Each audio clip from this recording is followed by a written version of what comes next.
Good morning. Hello. Yeah, good evening, sir. Good evening, ma'am. I'm Nainar. Okay. It's Chitra. Glad to meet you in this virtual platform. Okay, ma'am. Okay, ma'am. Nainar sir, welcome. Yes, ma'am. Welcome.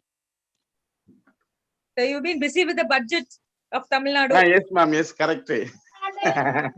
busy for the budget schedule day.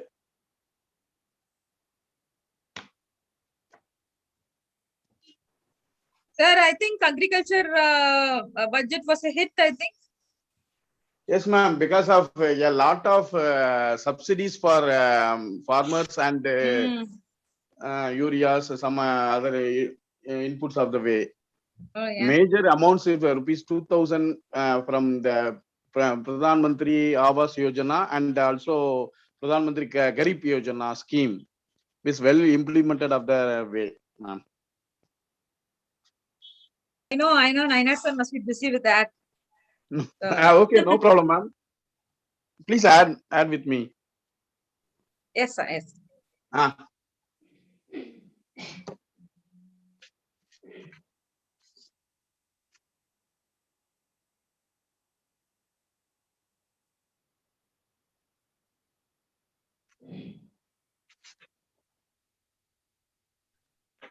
Oh, okay, sir.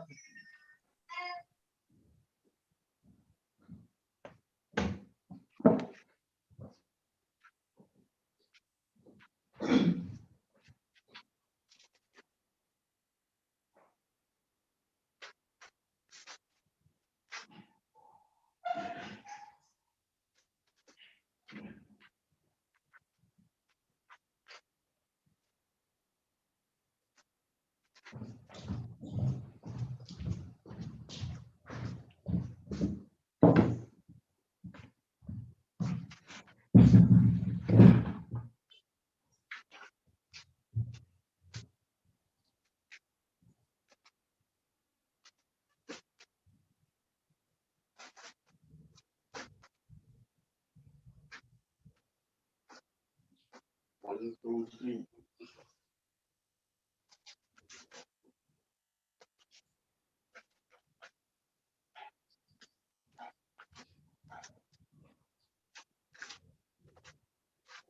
Four, five.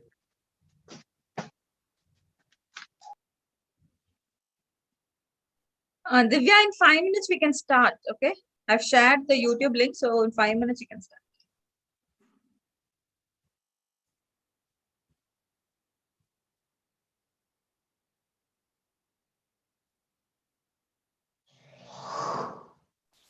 All right, ma'am.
Divya, you can start, Divya.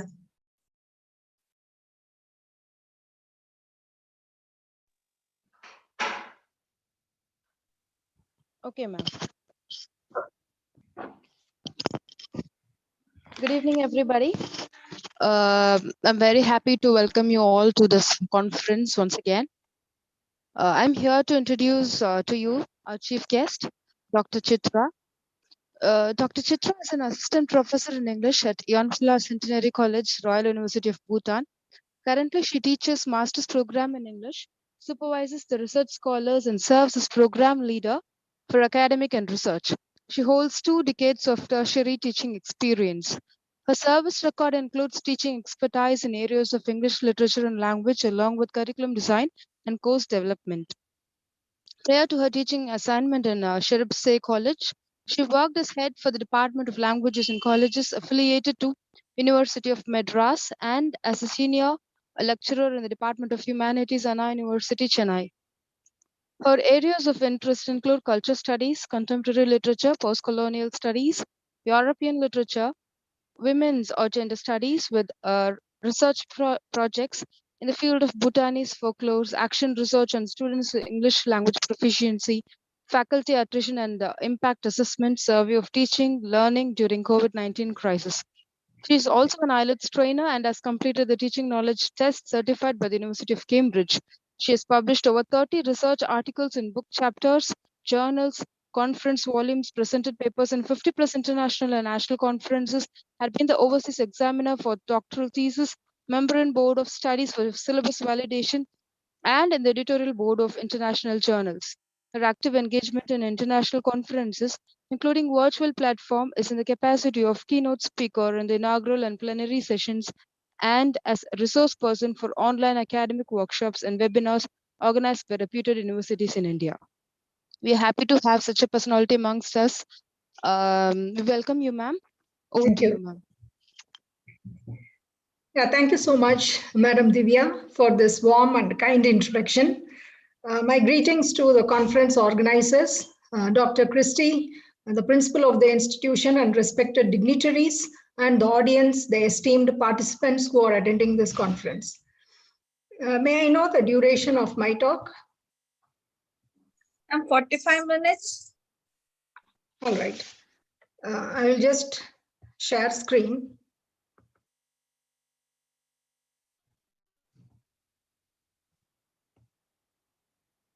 Yeah, could you see it? Could you Yes, all ma'am. give? Yes, ma'am. Yes, ma'am. Okay. You can just remind me of the time 10 minutes prior to closure so that it will be an indication for me to wind up on time. Though I have 2-3 topics clubbed together. To begin without much ado, let me introduce myself. In addition to the introduction given, I represent from Royal University of Bhutan. I'm serving as the head of Master's Department of English, teaching in-service candidates who are teachers pursuing their higher education to upgrade their qualification in our institute. It's my pleasure to join this conference to deliberate on the critical and creative analytical views that are coming with ethical dimensions on this topic, which is very timely. I appreciate the organizers for organizing such a wonderful conference with a very timely topic titled The Metamorphosis of Human Epistemology in Post-Pandemic Era, a Multidisciplinary Percipience. That is what is invited today, because we have to lend it a medical perspective as well as a cultural perspective. Very background, I'm taking the cultural perspective towards this conference topic. And in line with it, I have situated my topic today as Metaphorizing Illness, Social Attitudes to Disease and the Role of Literature. What kind of attitudes do we have towards disease as a society and as members of the society? And how is it perpetuated in literature by writers? And what kind of new writings are we to expect in the coming times? For this, I would be positioning my talk through an explanatory framework by an American medical historian, Charles E. Rosenberg, who has proposed it mainly for AIDS, but it is applicable for the current situation also. And I am planning to deliberate this framework through the views of different writers and thinkers and cultural theorists especially. Then I move on to the role of literature to situate it in the modernist writings, to talk about viral modernism, and then to move on to the scope of new writings. This is the outline of my talk for today. To begin with, the explanatory framework. We have to admit that true to Shakespearean way of looking at the world, in the Hamlet sense, today the time is out of joint, indicating pandemic uncertainty and COVID ambivalence. Here, some of the post-colonial terms come handy to explain the contemporary situation. To define this moment of the millennium that has become a life-altering event, creating a paradigm shift in the way we think about life itself that has forced mankind to embrace a new normal. Arundhati Roy, in her essay titled The Pandemic is a Portal, discusses how the term we normally use as gone viral has transmogrified today into a traumatic virulence. That's what it means today. The meaning of gone viral has transmogrified. It has taken a grotesque effect into a traumatic virulence. That's what it means. And it has created a culture of pandemonium in the globe among the mankind. Here, let me register, before I register the difference between disease and illness, let me also add why it is called the culture of pandemonium, because of the change and social change, the chaotic social change, and the kind of disorder that has made things fall apart, quote unquote, leaving us in the midst of a fractured reality and a disrupted sociality. In this context, let me explain how my talk takes into account the meanings of disease and illness. According to Eric J. Castle, 1978, disease is something an organ the body has. Illness is something a man has, which includes both body and mind.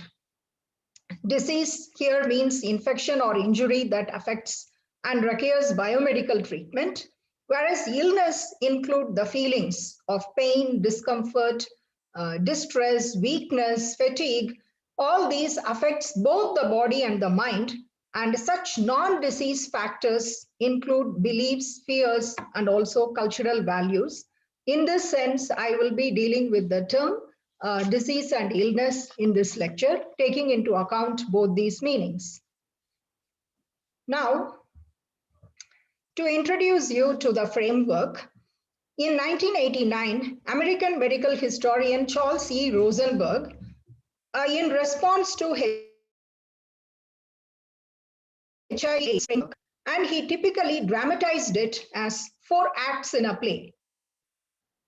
However, many of his observations remain relevant today to the challenges of present pandemic COVID-19. That's the reason I have adopted this framework to discuss pandemic and the post-pandemic era. Let me take you through these 4 acts and how this is enacted in today's world. In Act 1, which Rosenberg termed progressive revelation, he lists a group of people in different responsibilities, such as municipal authorities, it can be merchants, politicians, including ordinary men and women with complacent attitude, all alike are reluctant to acknowledge the seriousness of the pandemic outbreak during the first phase because it is considered as a threat to economic and institutional interest and to their accustomed and habitual ways of doing things. We don't want anything to disturb our habits. This was the first response, the initial response of denial, reluctance to accept that there is an outbreak, that there is a danger to human life. More than the danger to human life, mankind tried to protect its economic and other institutional interest, putting the pandemic outbreak and its consequences, pushing it to the backseat. But gradually, it has to change. The response has to change when the great symptoms of morbidity enacted itself with alarming increase in death rates and affected cases rising every day, that it brought an ultimate recognition, though with certain unwillingness. So here, what this first stage talks about is the initial response of denial, which indicates ignorance as well as fear to acknowledge the change. And then came the forced clarion call of lockdown and social distancing measures that were put in place, which we all know.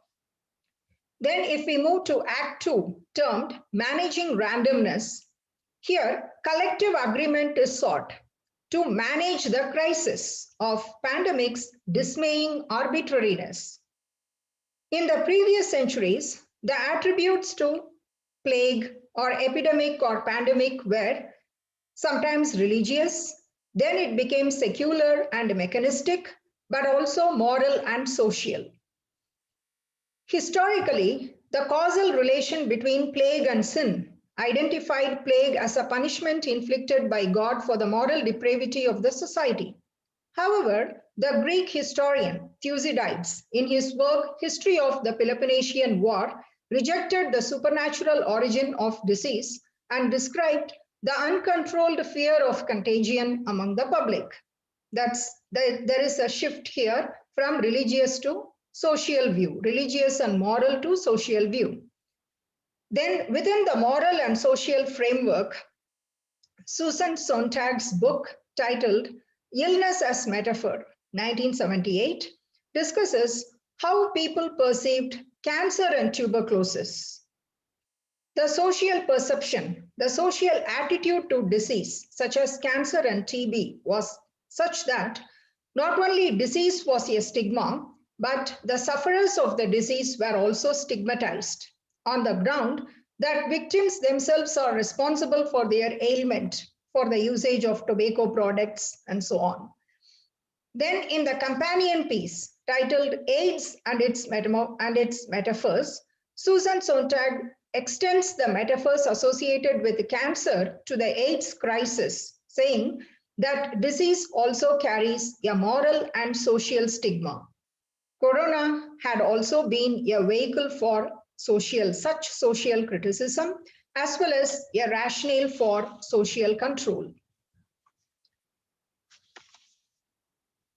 So this is how the managing randomness is justified by Rosenberg. Then in Act 3, termed negotiating public response, a pressure is generated. So from managing the crisis, there is a move towards negotiating public response for collective action and responsibility. And this is done by means of force and pressure. So a pressure is generated for decisive and visible community response, taking the form of collective rights. And this collective rights integrated cognitive and emotional elements. And such rights include, at the cognitive level, not only the imposition of a quarantine and procedures to cleanse and disinfect, but also religious, moral, or social rituals that promises efficacy, such as emotional part constitutes clapping for the frontline workers to acknowledge their service, lighting lamps, and circulating promotional videos to get vaccinated. These are some efforts, social efforts to bring collective rights and collective action to negotiate public response. In the cultural framework, if we look at it from the cultural framework, narratives adopt either mythic views or biomedical views. Most of the narratives take cultural lens, and such cultural narratives offer, here I am giving an account of the literary narratives. In literary and cultural studies, cultural narratives that represent disease, what kind of lens they use to study disease, and what do they represent through disease. Disease here acts as a metaphor in literary narratives. Here I will deviate a bit to talk about metaphorizing illness, which is the first part of my title for this talk. In the cultural framework, narratives adopt either mythic views or biomedical views. If you take cultural narratives, they offer subjective perspectives, emphasizing the trauma and the healing of both the body and the mind. That is how the subjective narratives take into account not just the body as a disease, but it treats it as an illness, taking into account the feelings of the victim, the feelings of the characters who were subject to disease. So it is the psychological and physical healing. This is what constitutes the mythical view in cultural narratives that could be called as illness. And such mythic view of disease also holds the tradition of disease goddess worship, which we all know. In South India, smallpox is associated with Mariamma. In North India, it is associated with Sitala. Like that, cholera also has a deity by the name Ola Bibi and Ola Chandi. And the plague outbreak during 1890s in Bombay had an association with Bombay Mai. Now it is Corona Devi. This kind of religio-moral narratives also became popular in the mythical views.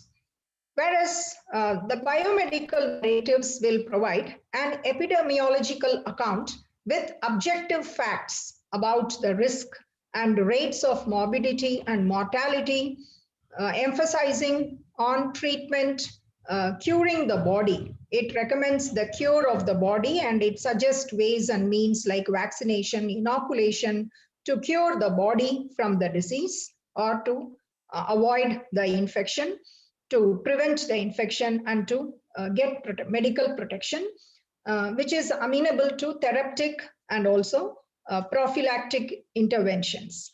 These kind of views are promoted by biomedical narratives. If we take into account the religio-medical narratives, which are associated with HIV/AIDS, sometimes the AIDS is also associated with retribution in the religio-moral sense, wherein morally corrupt society and depraved people become the metaphors of illness. In this way, disease gets transmogrified into a social plague in the sense of illness, carrying grotesque effect. This is how societies do form certain attitudes to disease by unleashing a set of cultural parameters. See, AIDS is associated with morally corrupt society and depraved people. This kind of attitude towards disease are formed by societies. And at times, it also unleashes a set of cultural parameters. This brings into view racial and communal profiling of patients. This is what we have witnessed in the recent times in the form of profiling, racial profiling, assigning a racial profile to the patients. And here begins the process of othering by means of stigmatizing and scapegoating certain groups of people by their class, profession, religion, and race, including the existing debates on the source of corona being referred as Wuhan virus from the land of yellow people. Here, I would like to draw your attention to an interesting episode. I came across an imaginary interview with COVID-19, which I would like to share in this platform, in this connection of othering and the process of naming, which are very post-colonial, and these post-colonial tropes can be applied here. There is an interview going on between a man and corona. It is about naming, okay? What do you have to say about your name? That was the question. Corona says, there has been a lot of politics in naming me. I was called Wuhan virus by some, but the name was immediately taken back with a quote, it's not racist. Then another interpretation is, I was named after the word crown, the colonial legacy of English language. Corona derived from crown. It's a kind of derivative. Crown on my variance. And here, the indebtedness is paid to the colonial legacy of English language. And Corona says, I'm humbled to be baptized in such a powerful language. It gives me a psychological kick. Then the next question, are you living or non-living? The response, naiti, naiti, from Sanskrit term, so I am. What about your boundaries? Being the sovereign with your crown, I am against any law, beyond pure ethics, beyond human definition. Therefore, I am the law, I have my own ethics. I am the historical negative revolution of 2020. Then what are your semantics and lexicon? You desanitize yourself and I desensitize myself. What do you want? I want to possess human beings. Then toward the end, Corona says, I am drying up. Could you give me a drop of blood? Whose blood do you want? It says, blood remains blood. The young, old, man, woman, rich, poor, politician, homeless. So it acts as a social leveler in this context. And this is what we tend to believe through literature. And sometimes this is also questioned in literary narratives, whether disease are social levelers and social equalizers, or do they collapse everything, or do they construct another social norm? So this is an interesting debate I wanted to add to the existing debate about the naming of the virus and the process of othering. So here I would like to add the point, such practices also subvert the belief sometimes that epidemics are social levelers or equalizers, and they do initiate the process of undifferentiation. Sometimes they do, sometimes the practice is subverted also. Here the infection has caused not only physical deaths, but also moral death, resulting in value crisis, which is captured by such cultural narratives. This is witnessed starting from Boccaccio's The Decameron. Moving to Act 4, termed Subsidence and Retrospection, it includes incidents of gradual decline with questions, retrospective questions on the impact and the lessons learned. Questions such as, Have those dead died in vain? Has a heedless society reverted to its accustomed ways of doing things as soon as denial became once more a plausible option? Although the subsidence of Act 1 is not in sight, because with the third wave, there is increase in death rates and increase in the cases. So it is not in sight yet. But nevertheless, many questions for retrospective moral judgment are already being asked. If we consult COVID-19 current controversies section, it provides ethical framework with an aim to balance efficiency and effectiveness with equity that considers distributive justice regarding global allocation of vaccine for developing countries. Here I would like to cite a paper. David Jeffrey, in his paper titled Ethical Approaches to the COVID-19 Pandemic, argues that a relational approach to ethics, which includes solidarity, relational autonomy, duty, equity, trust, and reciprocity as core values, are the most appropriate response to current ethical challenges posed by isolation and social distancing, as well as economic challenges. The concept of equity is emphasized in relation to resource allocation, not allowing maximizing outcomes to outweigh the concerns of justice, specifically egalitarian justice concerns, social justice concerns, and non-discrimination concerns. So this leaves us with the question, what lies beyond? With the 4 acts, what lies beyond if we have to move forward? So here comes the new normal and a discussion on newness. Let us not forget to remind ourselves about the fragile assurance of the past and the present. In his 1989 reflections on the AIDS epidemic, let me recall the 4 acts in a play was the framework of Charles E. Rosenberg. He adopted this framework to analyze AIDS and its impact. This was done in 1989 as a kind of reflection. And in that reflection on the AIDS epidemic, Rosenberg has already observed, quote, "We have become accustomed in the last half century to thinking ourselves as no longer subject to the incursions of such ills as the death from acute infectious disease. Yates has already reminded us that this sense of assurance might have been premature, the attitudinal product of a particular historical moment. Now, once again, we have to remind ourselves in the 21st century, lest we forget, COVID-19 has forcefully reminded us of how fragile that sense of assurance was.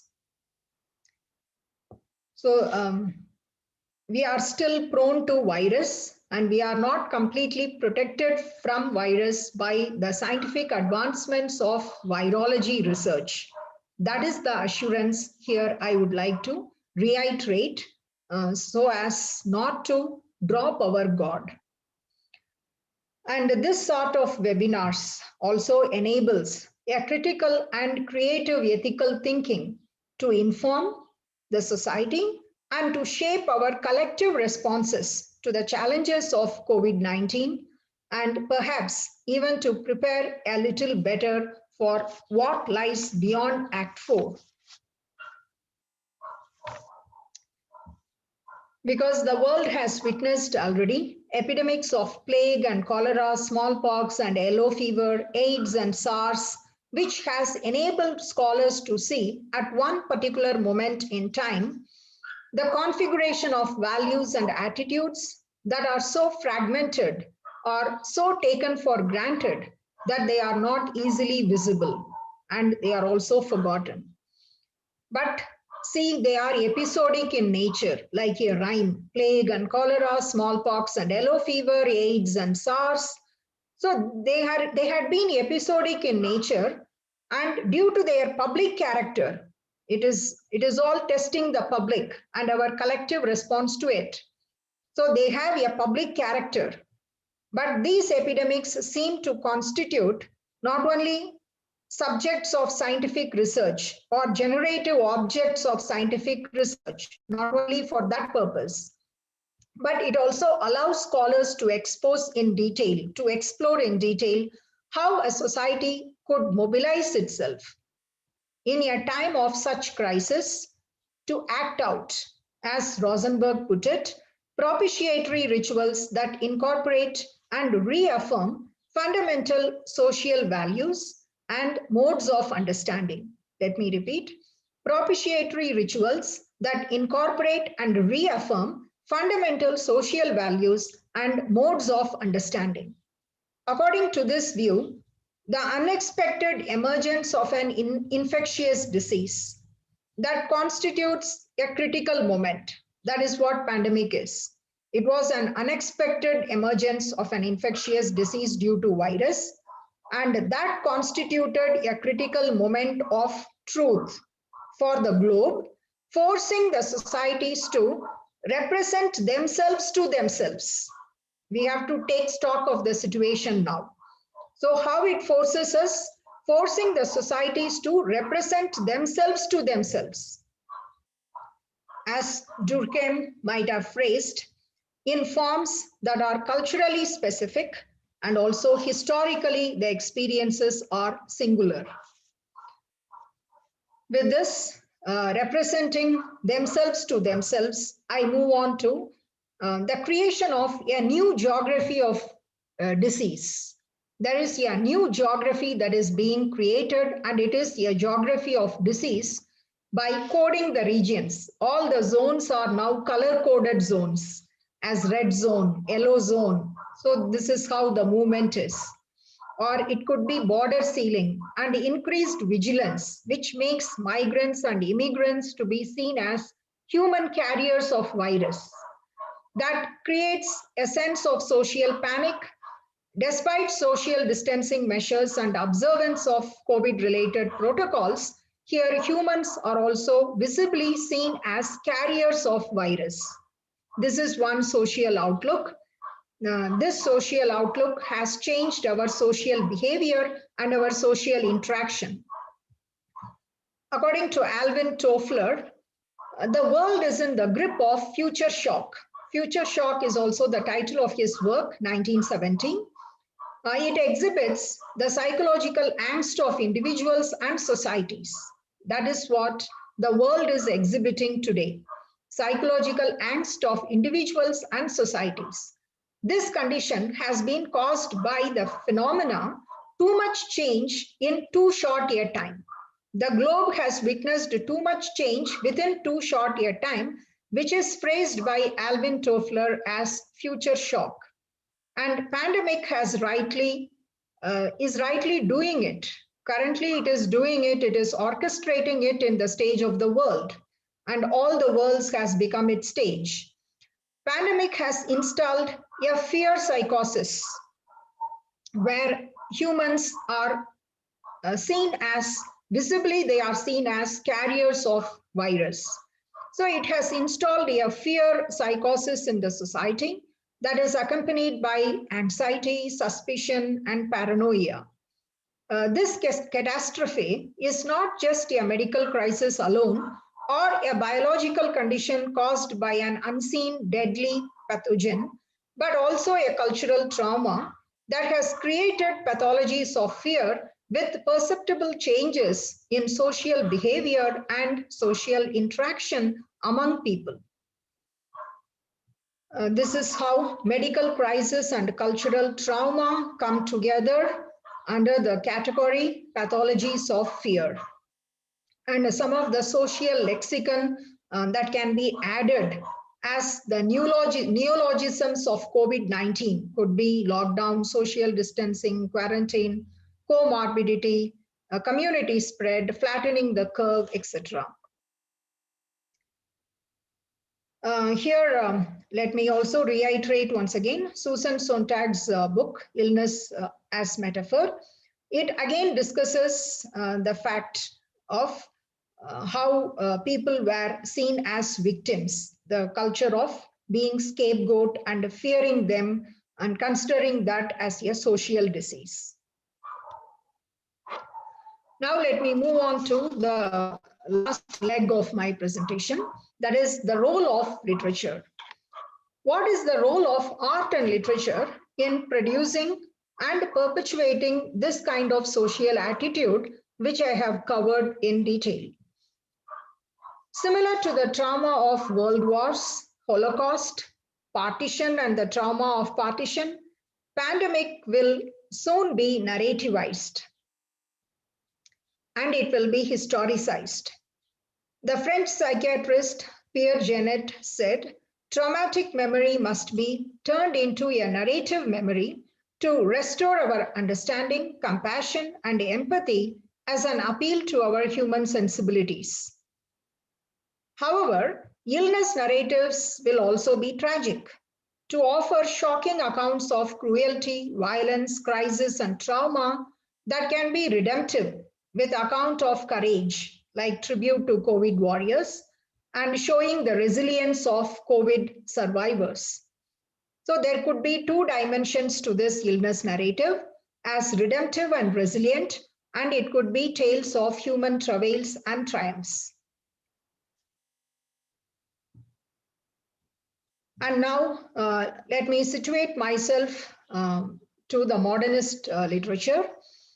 So here let's go back to history to find if the great Spanish influenza pandemic of 1918, which coincided with the armistice of the First World War, have had any impact on the culture. In fact, influenza pandemic was omitted and there was an ominous silence in cultural text which remains as a mystery of modernity. This cultural amnesia of the pandemic, cultural silence woven around the pandemic, remains an intriguing phenomenon. The central question that this phenomena raises is, was the early 20th century termed as modernism in literary history? Could it be a viral modernism?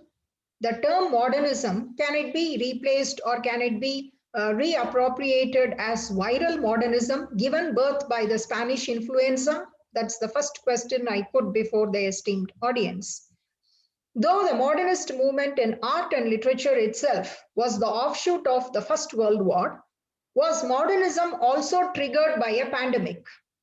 Let's take time to think about it. If so, why it has made very few appearances in literary text of those times?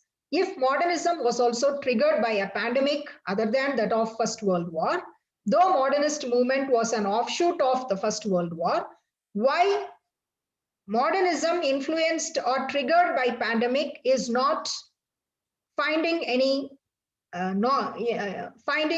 important space or visible space? It has very few appearances compared to war in the literary text of the early 20th century. Why there is a cultural silence around the pandemic outbreak? Here the reference is to Spanish influenza pandemic, which happened toward the end of the war. Here let me cite the ideas from the recently published book titled Viral Modernism, the Influenza Pandemic and Interwar Literature by Elizabeth Outcome. This was a recent publication in 2020. This book labels the early 20th century as the imaginative expression of viral modernism. She is the one who calls the modernism of the early 20th century as viral modernism. And the reasons for the muteness of literary text and for the cultural amnesia of the pandemic, according to Elizabeth Outcome, could be the tragic intensity of war and its dramatic appeal in the display of valor, heroism of soldiers, and compared to it, the assault of invisible flu virus on human bodies was considered less heroic and it became a forgotten pandemic, quote unquote. It was thought that to die as a hero in war was one thing, but to die of the common flu was quite another. That's the reason viral modernism had less appearance in the early 20th century literature. Perhaps another reason for the cultural silence around the influenza may be traumatic events can only be captured after the lapse of a certain period of time. It cannot be captured immediately. It needs certain time to overcome the trauma. It creates traumatic memory. To overcome and to heal from that trauma, it requires time for the writers to relive that memory after a gap. So that is one reason that it demands, such narratives demand certain lapse of time. Time is the best healer. How can we forget it? And that time is required for the victims or for the survivors to write about their experiences, either as a narrative, personal narrative, or as a personal history, or as a memoir. They need some time to heal and to overcome the crisis and the trauma that they have experienced as survivors, and to put that in words with their literary imagination or as an autobiographical account at a later point of time. That itself becomes a healing, a regeneration at a later point. Unlike the war, Spanish flu is remembered, Spanish flu is remembered personally, whereas war is always remembered collectively. Whereas flu is remembered personally, and it is not remembered as a historical disaster, but as a personal disaster. There was no collective remembrance when it comes to pandemic or influenza or flu pandemic. There were no memorials or cenotaphs or monuments or museums to historicize that experience. Rather, it was pushed away. It was pushed out of the collective remembrance, and it became a forgotten pandemic in course of time. And it was purely personal and not historical. Judith Butler, in her book, The Precarious Life, states, certain lives are grievable and others not. And this works to sanctify the violence we inflict and to disavow any conception of our own precarity. So this is our situation of precariousness, and precarity is our situation. And let me add another quoted idea by a scholar, Banerjee. It appears that death and destruction caused by war impinge on the literary imagination and cultural memory more than those caused by pandemic outbreaks. These are some of the reasons. Then moving on to modernist writings, their temporality and features. Due to the reasons I have discussed in the previous slide, it requires a distance. The time lapse is required to recover. As a result, only a decade later, in the 1930s or so, Spanish flu was caused in 1918, but only a decade later in the 1930s, that writers like modernist writers like John O'Hara, William Maxwell, and Catherine Ann Porter, who are considered to be iconic modernist writers, including Virginia Woolf, they did revisit their memories of the outbreak in their fiction at a later point of time. O'Hara, and most of these works are semi-autobiographical. They are a personal account of their suffering. O'Hara's work is The Doctor's Son. It is a short personal account. William Maxwell's They Came Like Swallow. It takes place in a domestic space about a family and the loss of the mother in that family, and how children are becoming victims to epidemic in US. That was the first outbreak in US, which is recorded in literary writing. Then Catherine Ann Porter's personalized history. Personal history, she records that history after 15 to 20 years in 1939, titled Pale Horse, Pale Rider. So this, Porter gives an account of her own illness and about her recovery through a central character. This is how she objectifies her experience. There is an objective distance that she gives to her experience by creating the fictional character named Miranda and her experiences of the flu and how she recovers. And Porter, as an influenza pandemic survivor, has said, It just simply divided my life, cut across like that. So that's how we are today. The literature that we will be creating also will create that division between pre-COVID and post-COVID. This is how the experience has been registered by Porter in her own words. It just simply divided my life. That's how she describes the influenza pandemic and its impact on her life. Cut across it like that, so that everything before that was just getting ready. And after that, I was in some strange way altered. She was getting ready and preparing herself for life and future events before. But then suddenly she was caught in the crisis of the flu. She became a victim. And when she could survive the flu, which affected both her body and mind, then she felt I was not the same person. I was in some strange way altered. I became different. My view of life, my future plans about my life, everything changed. It took me a long time to go out and live in the world again, maybe due to the stigma as a survivor. So this is how modern writers in the early 20th century metaphorized the afflicted body to the condition of modernity also. The afflicted body stood as a metaphor for the condition of modernity. And in their stories, they tried to show how the disease-ridden bodies of characters are fragmented and broken both by the pressure of external conditions and also by personal loss and suffering. As a result, the modern body is disembodied. It is subject to microbial threats. And Miranda's body in this narrative is located in the liminal space between life and death, and which gets reenacted. This kind of scene is reenacted in this 21st century COVID times, despite the advancements in virology research.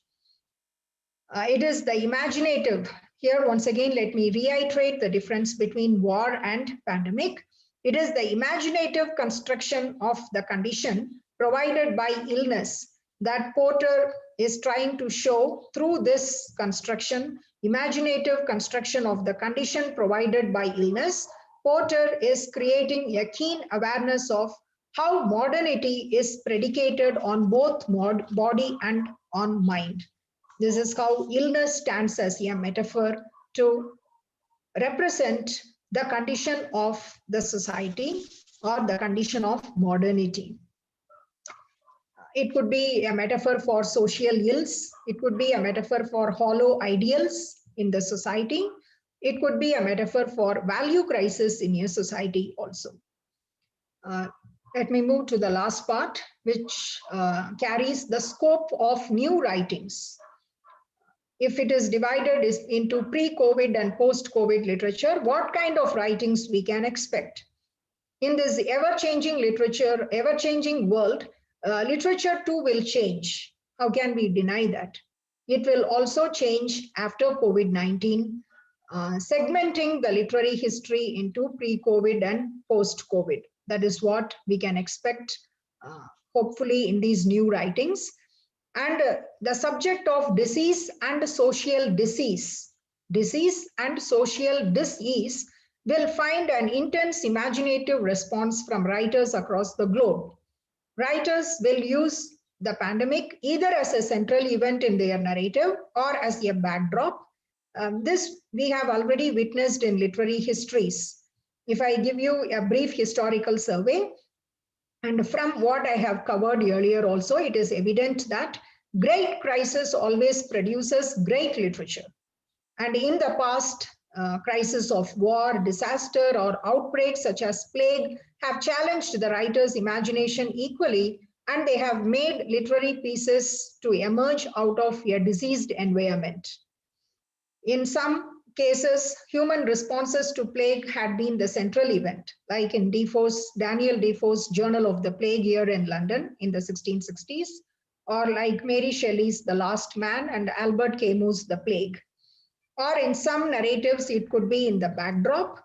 Indian writer U.R. Ananthamurthy's first novel titled Samskara employs bubonic plague as a narrative backdrop and he employs it as a literary motif throughout his narrative to create binaries by representing different types of bodies, and the setting. The village setting itself becomes a symbolic landscape of social dis-ease, and he orchestrates the story by showing different types of bodies, and these different types represent the binaries: health, disease, beautiful, ugly, desire, renunciation, rights, reason, order, disorder.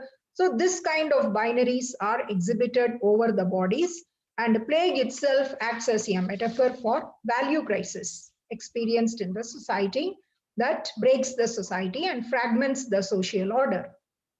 Some of the types of narratives that we could expect, that we could hope for in the upcoming narratives in times to come could be divided into two. One, on the one hand, the current pandemic crisis will inspire new writings. Perhaps to begin with, it will be in shorter forms: poetry, essays, personal reminiscences, or the interviews that I have used. Interview with Corona, such kind of short pieces in an attempt to directly capture, it is more direct in tone, to directly capture and convey the events of the pandemic and their emotional responses. Here, Meena Kandaswamy's poem, published in 25th April 2021, titled "India is My Country," that talks about that is an evidence for such short forms. Here she says, death has also learned to wear a different disguise in these days. No heavy as a sorrow rose marigold garlands, no one tying up the corpse's big toes together. So there is no heavy garland, there is no other rituals, no women singing dirges, no steady stream of visitors during funeral, no funeral drums, no pallbearers, no coffins, no vicaricy, none of the collective catharsis, none of the never-ending tears. This is how it has become a life-altering event. Instead, only anonymous corpses, lone relative, open-air pyres, no mortal remains, no farewells, no last words. That is how the direct impact of the event has been captured in such short poem, which is a page length. The interview that I have mentioned calls itself as Satanic Verses, Satanic Viruses. Satanic Verses has been changed into Satanic Viruses.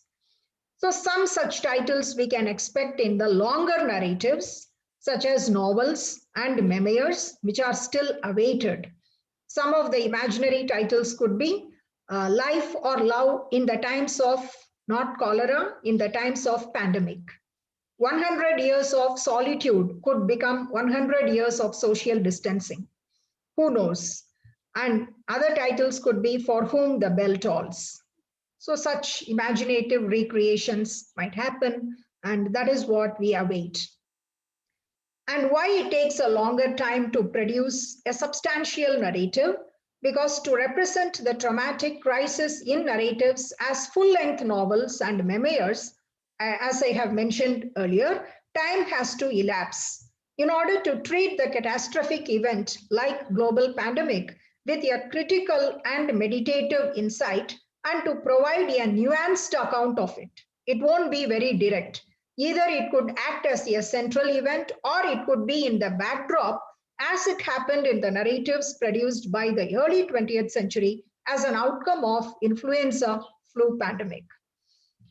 And Tolstoy has said that events that are catastrophic should not be written until about a decade after they occur. Likewise, Joseph Heller wrote Catch-22 almost 25 years after the incident of Pearl Harbor. These are historical evidences from literary masters. So this being the literary response, literature about COVID-19 should be written after COVID-19 to represent and capture the social and cultural upheavals of our life and times in its true sense, with a critical and meditative insight, and also by using innovative narrative forms techniques such as self-reflexive meta-narratives. It could be multiple viewpoints in disrupted temporality, and with many more new techniques, hallucinatory realism, like many more new ways to deal with the challenge of representing COVID trauma in literature and in literary and cultural narratives. Hopefully, we can expect something best in literary form that will inspire our shared humanity is the last word. Before I conclude, I would also like to use this poetic line. Let us use this opportunity, this platform to experience a collective catharsis that we mourn for the dead of the past souls, and let us try to stay together. By staying safe together, we can win the situation and we can make this historical moment a memory of the past in times to come. I wish all of you to stay safe and to take care. Together we can do it. Thank you. Thank you, ma'am. Thank you for your really incredibly informative and very interesting session. We look forward to have you again, ma'am. Thank you so much.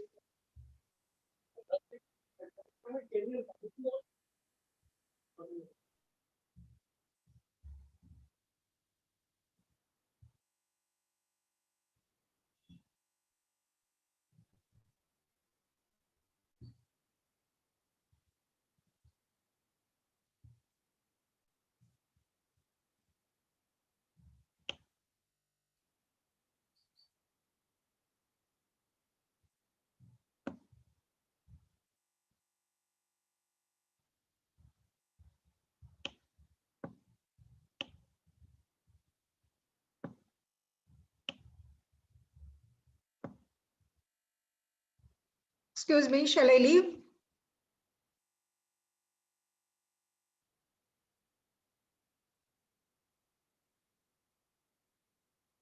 Ma'am, sorry. Thank you, ma'am. Thank you so much. I know that was a wonderful presentation, ma'am. Thank you. We hope to. YouTube? Yes, ma'am. How many are attending in YouTube? There were 20 to 25. Thank you so much, ma'am. Thank you for being with us, ma'am. Okay, ma'am. Thank you. Thank you. Yeah, we will stay in touch. Thank you. Yeah. Bye-bye. Thank you, ma'am.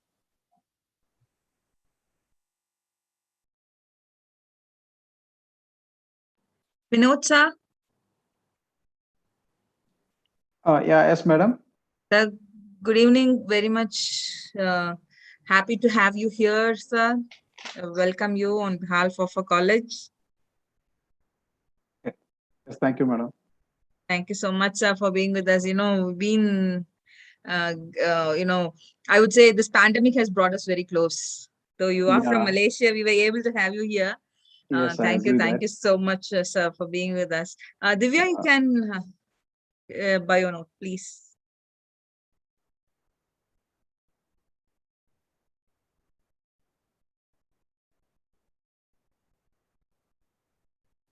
Divya?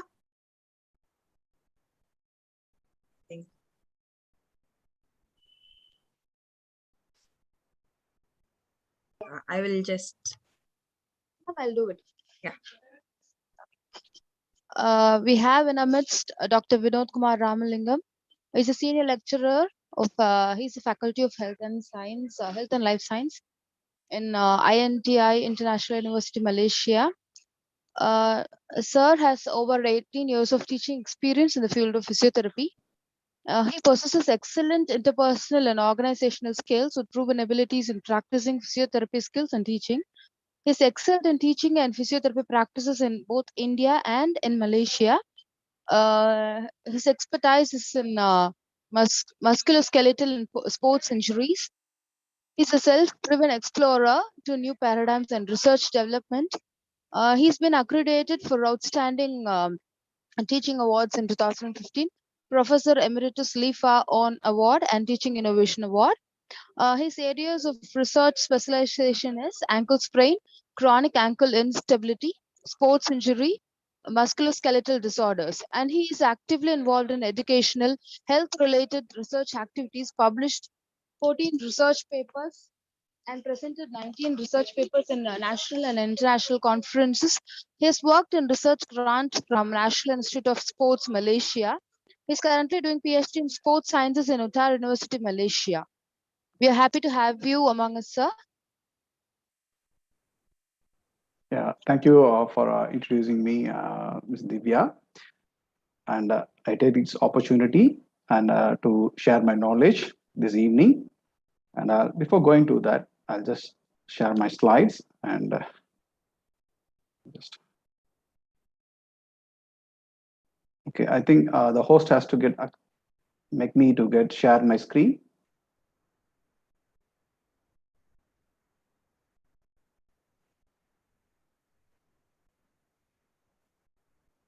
Sorry, the host has to agree to share my screen.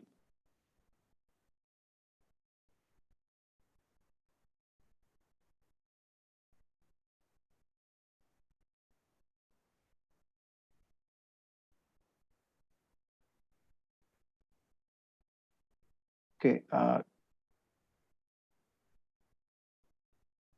Kindly the host, please agree to share my screen. Okay, sir, I'll do it. Yeah, please. Thank you.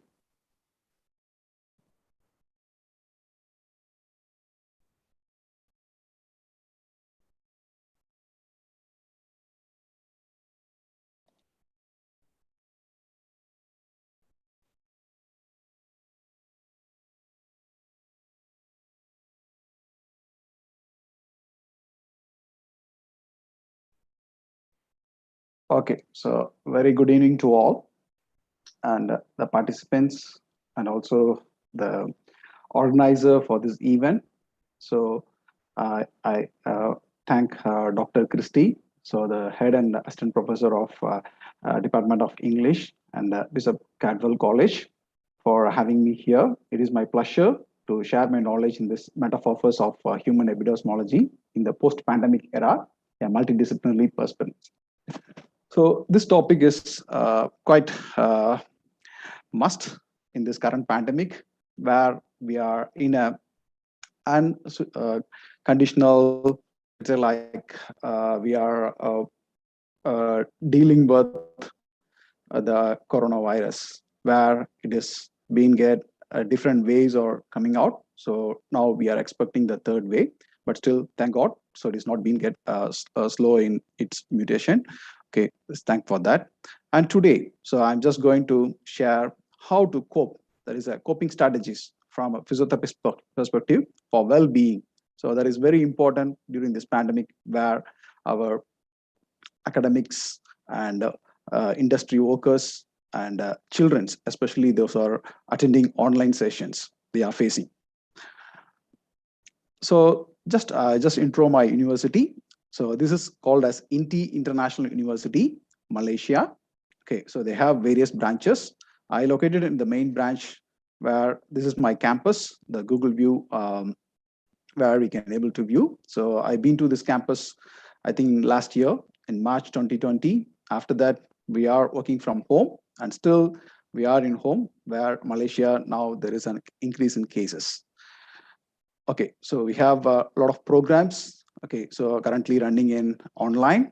Okay, so for our students, so they are actively participating in it, and I hope we are moving positive. And so in this pandemic, everyone looking for this flat line. Yeah, so we are expecting this. Actually, if this could be there, we all will be happy. But at present, currently in India, so we have dropped from the April, May to the current situation to be around like 40,000 cases, yeah, per day in average. But if you can consider about in Malaysia, so it is quite differ. So now the graph has been going high. So it's been around like 20K. So patients are being reported per day, and even the fatality is also been rising. So we are forced to be in work from home. So we are following the standard operating procedures as per the government rules and regulations. So this COVID pandemic, as our previous speaker, Dr. Chitra, Madam, was conveying a lot of informative informations, let's say like from disease and illness to the histories.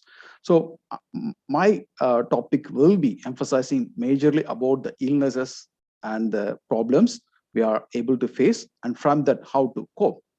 And since we are forced to work from home or learn from home or delivering the teaching from home, so we all forced to a new challenge. And this challenge, it's not a recently, so it has been past 1 year, and we are with difficulties and slow transition. So we are adapted, but still, if you consider you are happy, no.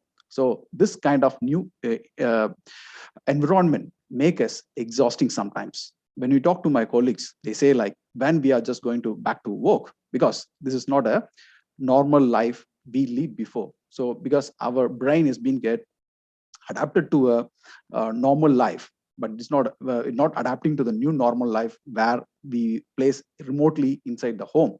So we need to socialize. So these all things can be get affected in this pandemic. So this not only brings challenges for an adults, it's also, as I said, it's also children's also being affected. They are not going to schools and not meeting their peers, and there is no socialization takes place. So this challenges makes us not only in learning, so it's also in physical and also in emotional. It affects our well-being. So when we moving from this normal to new normal, so we don't know how the children are being get placed in their homes when they are learning to their attending to their online sessions. So these all been affected their physical and also mental. So as a parents, so we should be consider their children as well. We should not think about our problems. So we have to have a more challenge to overcome their issues as well. So we are in a lot of changes, not only in physical, yes, emotional and health, as like disease and illness, which causes a lot of changes. Yeah, not only physical, sedentary lifetime is increasing and mental health has been get affected. So I brought in literatures from United States. It recently published during our COVID pandemic, which says, so physical activity has been get affected about 32.3% among previously active participants. So if you have to think about those who are non-active, so they are more affected.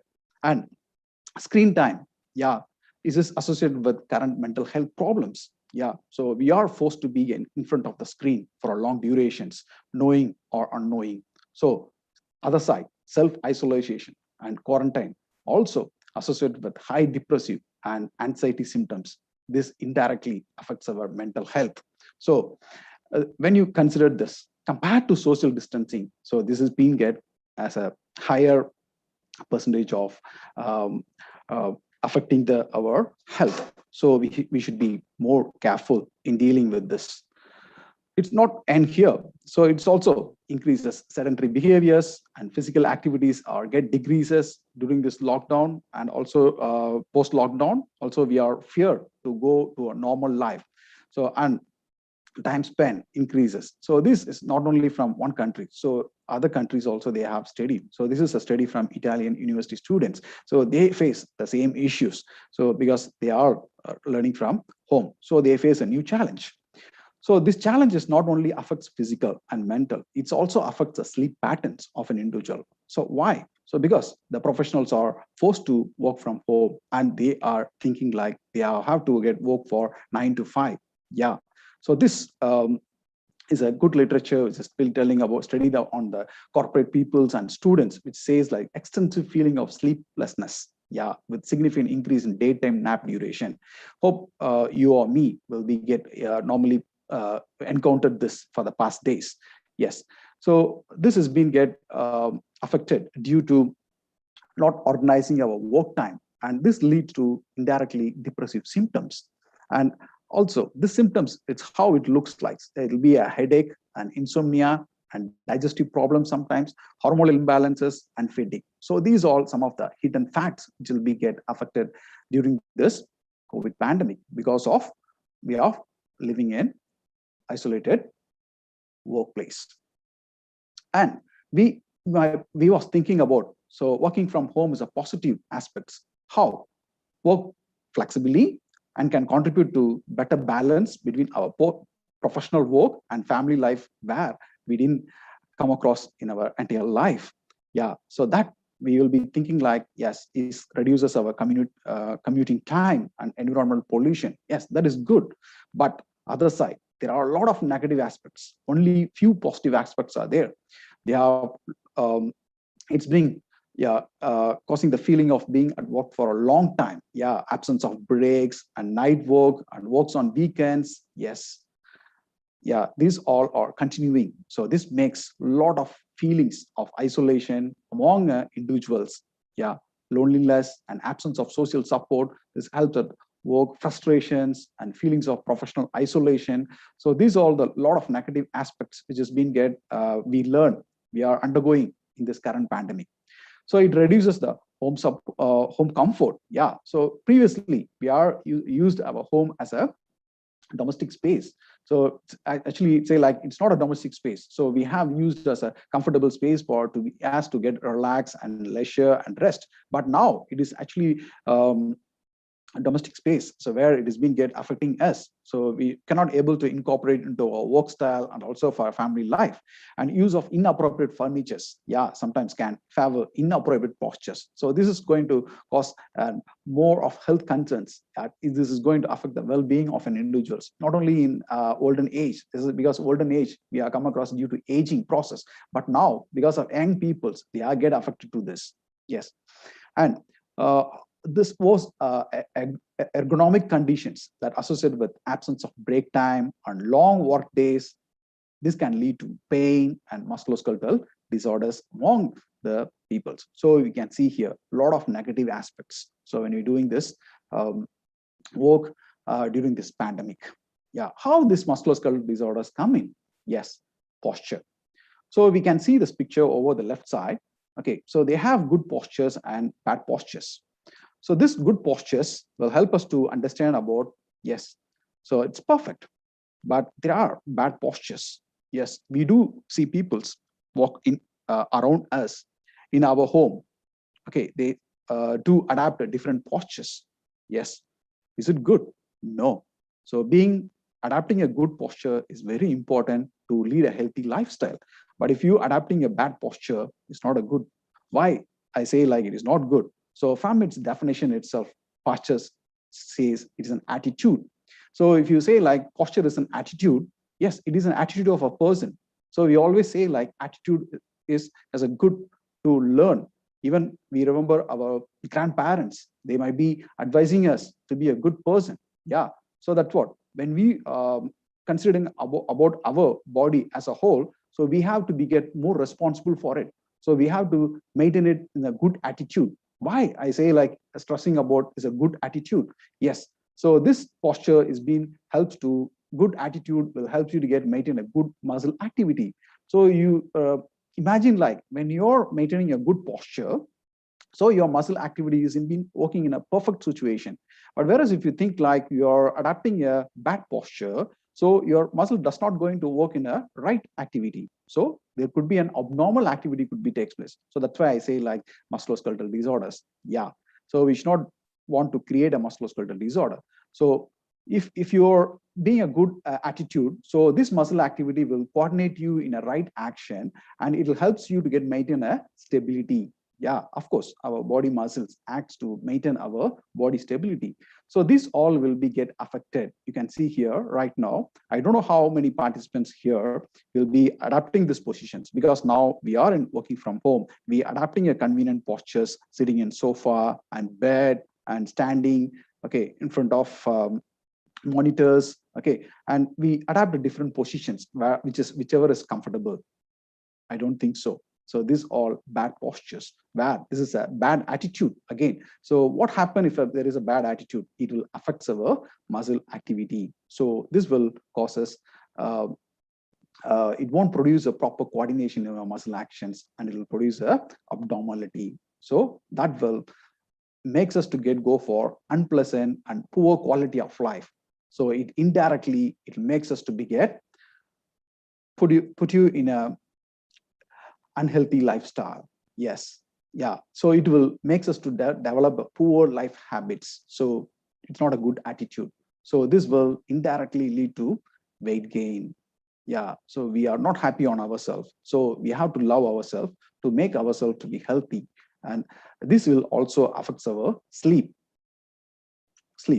And this is a cycle. It is not a one-step process which will where it will be able to end. So it is a cycle of process will be lead to affect our well-being. So some of the known facts, we say like it's a body. No, it also affects our mind. So it affects our body in various ways. Yes, it will cause us reduced physical activity. Yeah, and it also imbalance our diet. Okay, so it won't give you a proper pattern of diet, and poor sleeping patterns. Yes, posture will affect in sleeping patterns and increase stress, and people find difficulty in to cope with the stress. Yeah, they also develop frustrations and depression. Why this is happens place? Due to depression, because they are not want to be maintain their good posture. They are not positive. Emotionally, they will be get affected. So this will lead to feeling of weariness and lack of sleep, and this creates fatigue, tiredness among themselves, and difficulty in coping with daily activities, low self-esteem, and they cannot able to cope up with your productive work. So these all will be impacts our well-being. So not only as a body, also it affects our mind. So it will affect our physical and psychological. So let's say like when this when they get affected with these problems, so it looks like an iceberg actually. So when they come for physio, okay, we receive patients. Yeah, they will come out with the pain. Yeah, so pain is just nothing but it is just like a tip of an iceberg. Yeah, we don't find the hidden facts. So if you have to look into the hidden facts, what causes this? Yeah, so there are many. You see here, so they have caused due to maybe stress. Current pandemic causes stress, and they feel low. Yeah, so they may be lost their loved ones, and these all put them in under psychological, emotional situations, which is not being let's say like being we not expected this kind of situations. So these all are iceberg where it will be creating a lot of things. So sometimes we'll be medicated, yeah, for a lot of works. So this has a side effects. Yeah, people knows that. Yeah, so this will also indirectly affects, yeah, problems. Yeah, says a pain. Yeah, money worries. Yeah, so a lot of people just lost their job. Okay, in this pandemic, so they have a lot of pain. How to cope up with their family lifestyle? Okay, so this will make them to be get worried, and this will be coming expressed as the pain and sleep problems. Yeah, relationship worries. So these all makes things to be looks like an iceberg where when they come to you with the problem. So we have to be get advice properly to prevent this work-related musculoskeletal disorders. We call that as work-related musculoskeletal disorders. So this is very commonly takes place when we are addicted to any work. Yes, sometimes when we work for assignments, yeah, work for some own facts, sometimes listening to works and preparing for conferences, or when we work for assignments for schools, everything. So it makes us to go for long duration, okay, addicted to the job or work. So this will makes us to be create an unhappy life. So that is called as work-related musculoskeletal disorders. So this is not end here. This will cause us psychological effects, which has been highlighted before. So it is a cycle. It will affect our mentally. Okay, so it causes restlessness, excessive worries and agitations, and a lot more. Okay, so this has to be get properly addressed. Okay, so since it affects the emotional, we never focused about our breathing. Yes, it also affects, because when we have negative emotions, so it has an impact. So this will affect our breathing. So why? The negative emotions will indirectly affect psychology part of stress. So that creates abnormal breathing patterns. Yeah, abnormal breathing patterns. So normal breathing patterns, when you take, so let's say like our body has to given a proper way of breathing in. Let's say like your abdomen moves in. So that is how it will be normally designed. Okay, so this is our normal autonomic nervous systems, our body designed to get work. But whereas, so here, so emotions, stress, which causes abnormal breathing, they're given as a chest breathing or mouth breathing. So people, you can find like when they sleep, so they have mouth breathing. So these are not good. So this may cause some disorders. Yeah, so that will lead to even wrong postures that will affect your respiratory systems. So we have to take note. It not only affects there, yes, I say like it will affect the mental. Yeah, so we can see here differences between this bone scan illustrates the persons with depression and no depression. So when a person with depression, so there is a high chances for stress hormones to be get altered, and it will affect the alterations in the hippocampal functions of the brain. So what really happens here? So this affects our learning capabilities. Yeah, so this will affect our potentials, yeah, indirectly. So again, perhaps when you look into this brain waves here, so it is stated clearly, a very important point to be get noted. So video meetings. So every time we are in front of the screens. So I pointed out some of the literatures before. So yes, excessive screen times, or it will affect our let's say like physical and also as like psychological. But here it shows about when you're attending a video meetings or video sessions for long durations, it is going to affect your brain waves.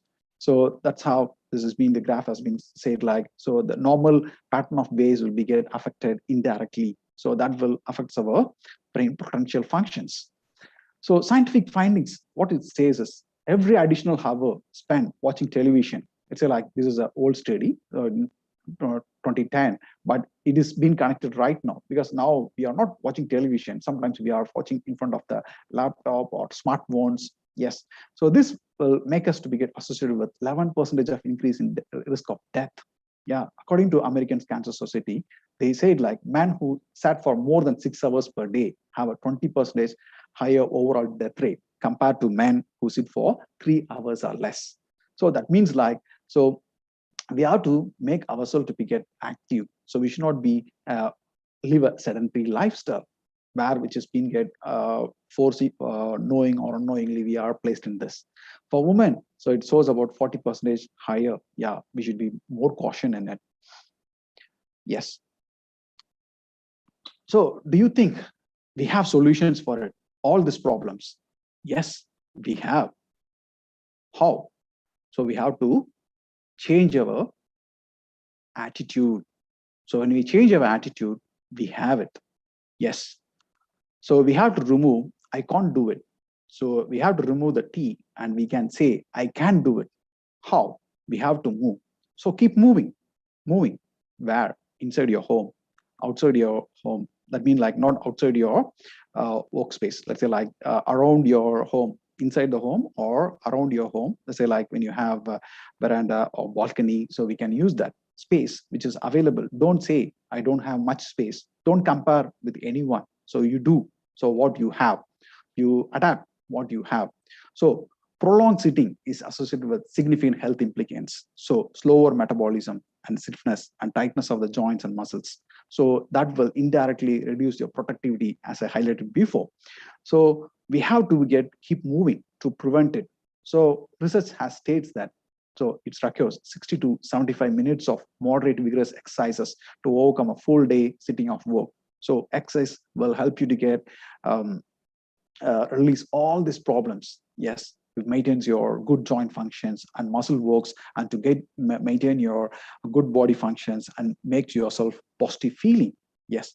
So top tip is home working does not have to look like 9 to 5. It looks like an office. So what you have to do is you have to take breaks in between. Perhaps you should go for a walk at lunchtime or try a relaxation exercises that will motivate you to continue your work. The other side, environment. That is very important. Sometimes we are not prepared our environment to be healthy. So this picture will help you to understand. So because the person has been working and taking care of their children, and it is not a productive work, actually this environment could affect, so they are healthy lifestyle.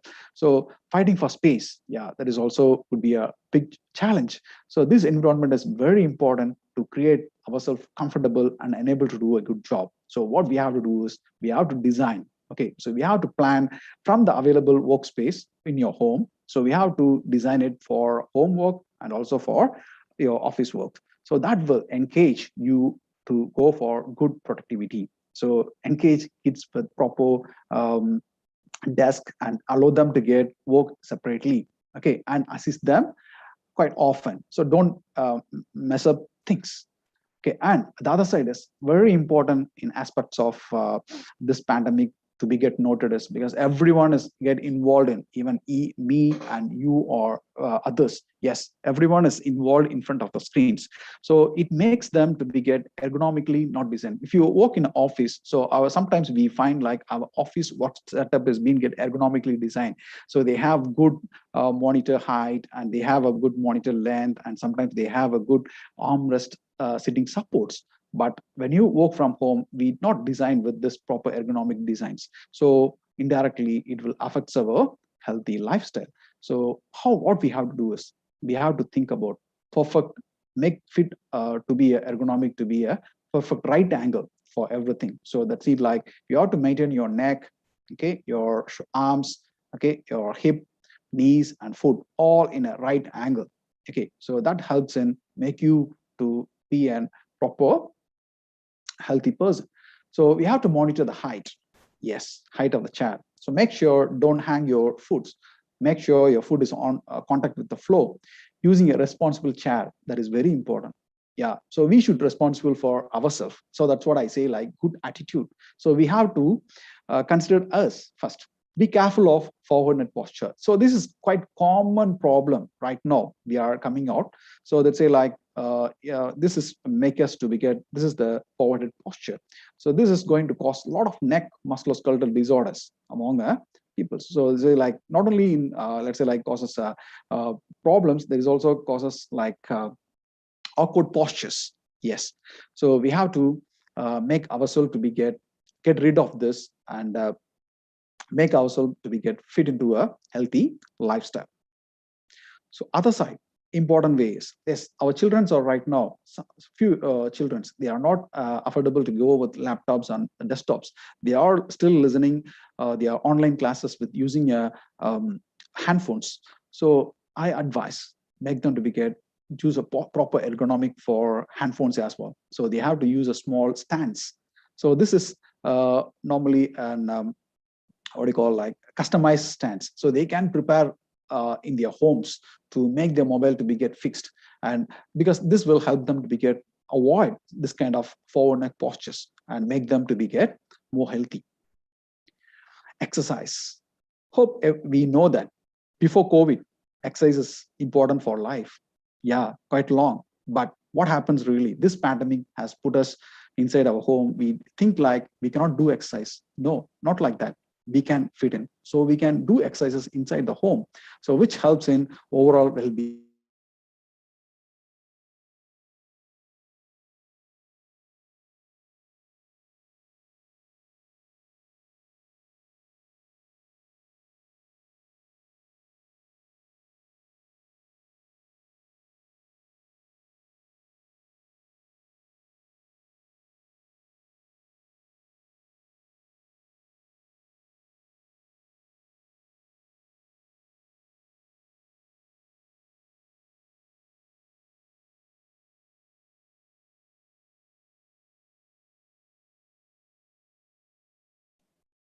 Okay, sorry, I think I got disconnected. Yes, sir. Yes, sir. Now you're audible. Okay, thank you. Okay, sorry for the inconvenience. Okay, so I just go for continuing my session. Okay, so here exercise is very important, as I pointed out. So this will indirectly helps us to maintain our cardiovascular functions and also maintain our muscles to be flexible and maintain our normal strength. Yes. For children again, so I think why I'm just pointing out for children's, yes, that is very important. So we have to engage them in a by creating a good workspace, and also the other side is engaging them in with the good activities. Yeah, so let's say like we can give them a coloring. Yeah, so we can this will engage them to be get more focused. Yeah, so rather than sitting in front of screens, so this will reduce their screen times, and that will helps them to be get mentally so and physically to be well-being. And also, so we have to use an adjustable or kid-sized chair, yeah, during their class times. We have the parents has to take care of them, and the yeah, the point is very important. We have to provide a proper stool or ottoman or box to use as a footrest to make them to be get properly fixed, and desk lamp, yeah, for good lighting, and encourage home exercise. So these are some of the solutions where this will help them to be get rid out on this other side. Encourage them to get play. So play with their balls and inside the house with their brothers, sisters, and their grandparents. So this will help them to be get more motivate and reduce the fatigability where they can get experience in front of the screens. Especially for women's, yes. So women's are, yeah, so they have engaged in a lot of activities. So they have to do their work, I think, especially for working women's, yeah, and also for homemakers. Yeah, they have to be get because they have to take care of their kids. And sometimes this pandemic can create a lot of unorganized work balance for the women's. And but they may overcome, but still they have few ongoing. But how to plan? So contributing to a higher level of exhaustion and stress. So this has been reported from research as well. Compared to men, women are more exhausted, and this has increased the unhappiness and developed a lot of issues inside the family. Yeah, so more domestic chores and family cares is needed here. So make some home exercise, plan accordingly, engage kids with your work in your homeworks as a co-worker, and give them as a positive feedbacks. So whatever when they help you, okay, and psychological support. So this all helps them to be get balanced with their current problems to cope. Yeah. So other than this, there are a lot of coping strategies. Yeah. So those are good, and listen to music. Yes, please go ahead. So this is a good relaxation exercise. So that will helps at this current moment, current pandemic. And please utilize the space for walking, and also driving is good, but I'm not advising. It depends on the country where you live, and we have to follow our proper standard operating procedures. Yes, but traveling is good, but it is now we are forced to stay inside. But when you have some other problems, let's say like we talk about basic psychological issues, so they have some problems which is being created like disorders. Yeah, so those things we have to take counseling from a proper psychologist. Yeah, the other side, so we can go with breathing. So it's a simple exercise. So this will make us to be get calm and quiet. We choose a proper space, so they stay inside the home. So this will help you to get balance a lot of the issues. Yes, scientific support says breathing helps in giving you a primary treatment for anxiety and also depression. And it's also lowered the perceived stress levels of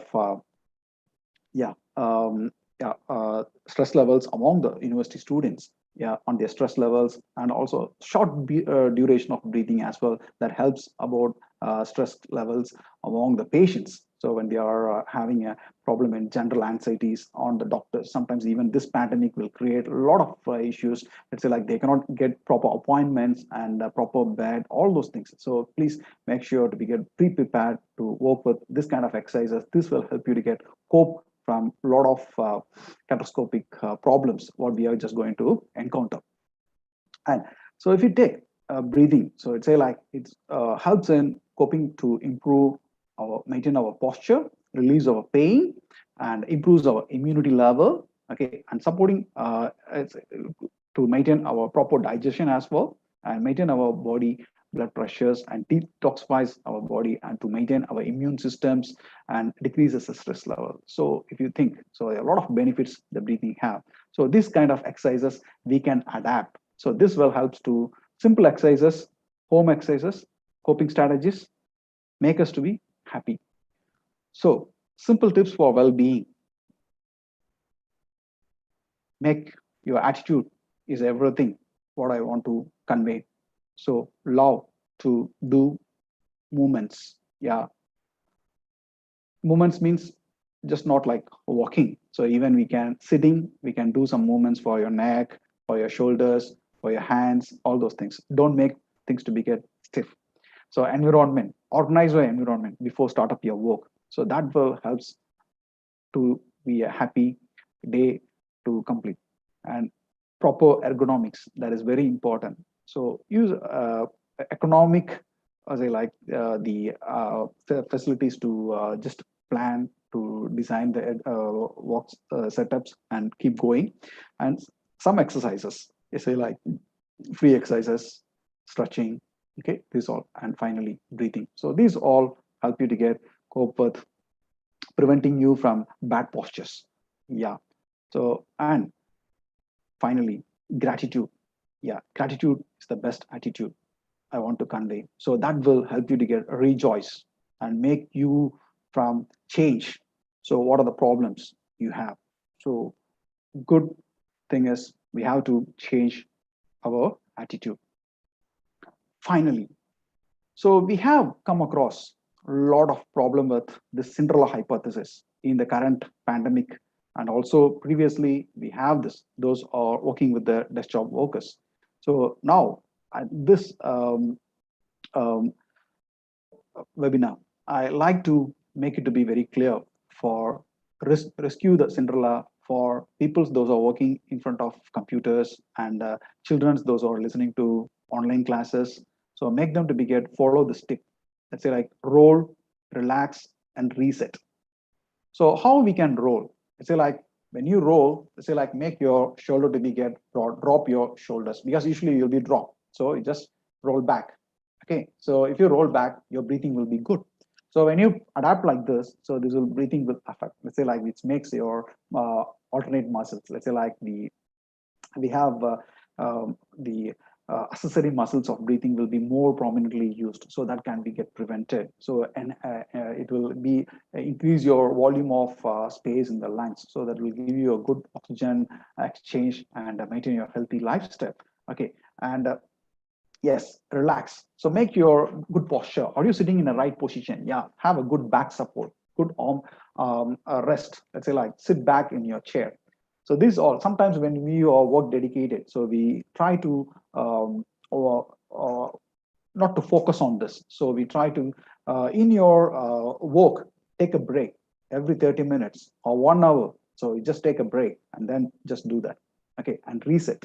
Yeah, so we have to reset our all this postures. So let's say like I say like avoid this kind of postures and try to adapt this good postures. So this will help you to get rescue the Cinderella hypothesis and make us to be healthy living. Okay, so finally, before concluding, I like to say, please adhere to the standard operating procedures, what is being get reported by the government, and lead a safe and healthy lifestyle together. And last but not least, prevention is better than cure. So make sure we all to be safe in a proper place, and that will care our near and dears in future. Thank you.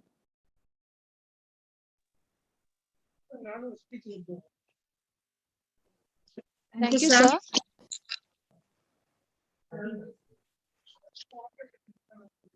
Christy, ma'am.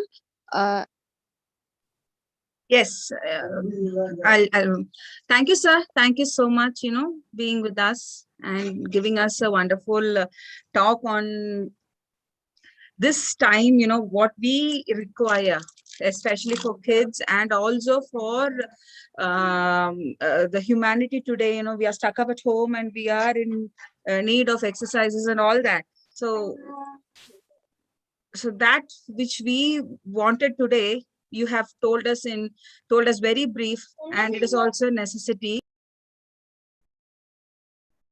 Thank you, sir. Thank you so much for your wonderful. Okay. And the participants will be sharing the feedback. Please do fill it up. Thank you. Okay. Thank you, Dr. Christie, for giving me the opportunity and to Thank you, share my sir. knowledge in this current pandemic time. Okay. Thank you, And sir. I wish you all a safe day. And also, Thank you, sir. yeah, thank you. Thank you. Thank you, sir. Thank you so much, sir.